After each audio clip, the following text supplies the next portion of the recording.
Surfaktan.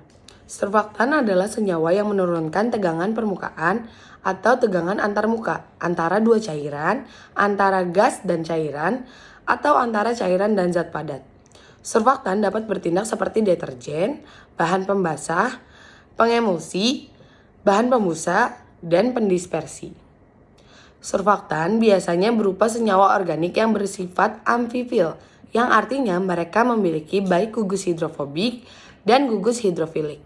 Oleh karena itu, surfaktan mengandung komponen tak larut air dan komponen yang larut air. Surfaktan akan terdifusi dalam air dan terabsorpsi pada antarmuka antara udara dan air atau antarmuka dengan minyak. Gugus hidrofobik yang tidak larut dalam air dapat menerobos keluar dari fase air menuju fase udara atau fase minyak. Sementara gugus kepala yang larut dalam air tetap berada di fase air. Dalam fase air yang besar, surfaktan membentuk agregat semacam misel, di mana ekor hidrofobik membentuk inti agregat dan kepala hidrofobik tetap kontak dengan cairan di sekelilingnya. Dapat pula terbentuk jenis agregat lainnya, seperti misal berbentuk bola atau silinder atau lipida dwilapis. Bentuk agregat tergantung pada struktur kimia surfaktan. Sebut saja keseimbangan ukuran antara kepala hidrofilik dan ekor hidrofobik. Ukuran keseimbangan ini adalah keseimbangan hidrofilik lipofilik atau KHL. Surfaktan menurunkan tegangan permukaan air dengan menyerap pada antarmuka udara cairan. Persamaan yang menghubungkan tegangan permukaan dan kelebihan permukaan dikenal sebagai isothermal Gibbs. Dinamika absorpsi surfaktan sangat penting untuk aplikasi praktis, seperti dalam proses pembentukan busa atau buih, pengemulsian atau pelepisan, di mana gelembung atau tetesan yang dihasilkan dengan cepat dan perlu untuk distabilkan. Dinamika absorpsi tergantung pada koefisien difusi surfaktan. Ketika antarmuka terbentuk, absorpsi dibatasi oleh difusi surfaktan ke antarmuka. Dalam beberapa kasus, ada pembentukan penghalang energi untuk absorpsi atau desorpsi surfaktan. Jika penghalang seperti itu membatasi laju absorpsi, dinamika dikatakan terbatas secara kinetik. Hambatan energi tersebut dapat disebabkan oleh tolakan sterik atau elektrostatik.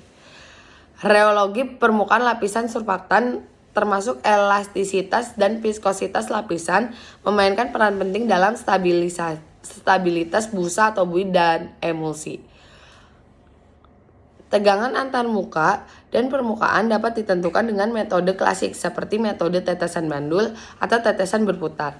Dinamika tegangan permukaan, yaitu tegangan permukaan sebagai fungsi waktu, dapat diperoleh dengan alat tekanan gelembung maksimum. Nah, dalam tubuh manusia menghasilkan beragam surfaktan, seperti surfaktan paru yang diproduksi di paru-paru untuk memfasilitasi pernafasan dengan meningkatkan kapasitas paru-paru total, TLC, dan pemenuhan paru-paru. Pada sindrom gangguan pernapasan atau terapi penggantian surfaktan membantu pasien memiliki respirasi normal dan menggunakan surfaktan dalam bentuk sediaan farmasi. Salah satu contohnya surfaktan paru sediaan farmasi adalah Surfanta atau bentuk generiknya Beraxurf yang diproduksi oleh AbbVie dan Texima.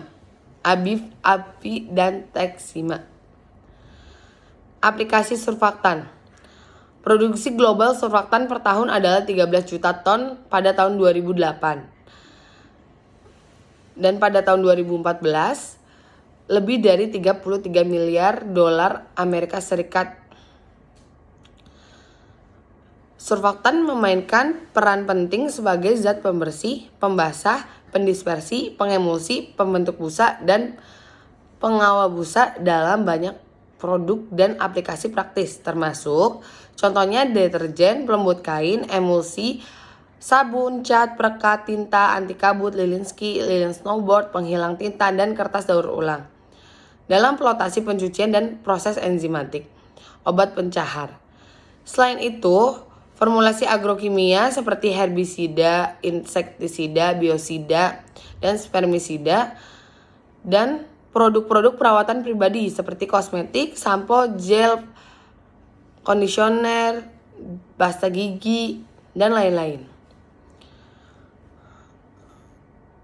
Dalam larutan, deterjen membantu melarutkan berbagai spesies kimia dengan mendisosiasi agregat dan membuka protein. Surfaktan populer di laboratorium biokimia adalah natrium lauryl sulfat SDS atau setil trimetilamonium bromida. Deterjen adalah reaksi kunci untuk mengekstraksi protein dengan cara lisis sel dan jaringan. Cukup sekian penjelasan mengenai surfaktan. Terima kasih.